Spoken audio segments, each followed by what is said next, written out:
तर सलीम कुत्ताशी संबंध असल्याच्या आरोपावरून नितेश राणेंनी सुधाकर बडगुजर यांच्यावर जोरदार हल्लाबोल केला होता। विधानसभेमध्ये सुद्धा हे प्रकरण गाजलं होतं। मात्र आता सुधाकर बडगुजरांच्या भाजप प्रवेशामध्ये नितेश राणेंना हिंदुत्वाचं हित दिसतंय। आधी सुधाकर बडगुजर यांच्यावर गरजणारे नितेश राणे आता काय म्हणतायत पाहूया।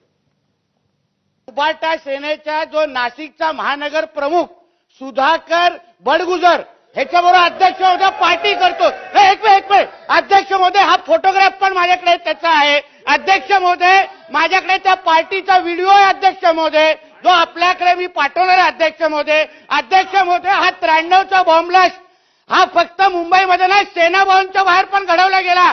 आदर हिंदू हृदय सम्राट बाळासाहेब ठाकरेंच्या जीवावर उठलेले हे सगळे दाऊदचे लोक आणि हे उबाटा सेनेचे महानगर प्रमुख लोक या सलीम कुत्ता बरोबर पार्टी करत असतील तर हे कसं बाळासाहेबांच्या शिवसेनेत?